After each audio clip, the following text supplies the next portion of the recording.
మీరు ఇప్పుడు చూస్తున్న సారు రాఖీ. ఇతనికి పొద్దున్నే టిఫిన్ తినేది అలవాట్లేదు. మనిషి తీసుకొచ్చి నోట్లో పెడితే అప్పుడు తింటాడు.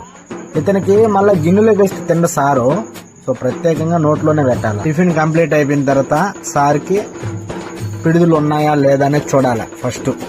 అది కూడా సార్ చూపించుకోడు, సార్ గీరుకుంటా ఉంటాడు. అది చూసి మనం పిడుదలు ఉన్నాయని ఫైండ్ అవుట్ చేసి చూడాలి. ఇప్పుడు మీరు చూస్తున్న కుర్చీ సార్కి చాలా ఫేవరెట్. ఆ కుర్చీలో కానీ ఎవరైనా ఎక్కి కూర్చుండంటే వాళ్ళని పెరికిందాక వదలడు. అందుకే మా ఇంట్లో ఆ కుర్చీలో ఎవ్వరు కూర్చొనివ్వడు. వాడే పడుకుంటాడు, వాడే నిద్రపోతాడు, వాడే ఎగరతాడు. సార్కి కుర్చీ అంటే అంత ఇష్టం. సో పేరు చూపించుకోవాలనుకున్నప్పుడు కూడా కుర్చీలో పడుకుంటాడు. మనం వచ్చి చూడాలి. సారు మనం ఎక్కడికి వెళ్ళినా కూడా గంట తర్వాత వచ్చిన అర్ధ గంట తర్వాత వచ్చిన సార్నే బయటికి తీసుకెళ్లి ఒక రౌండ్ తిప్పాల. తిప్పకపోతే సార్ ఒప్పుకోడు.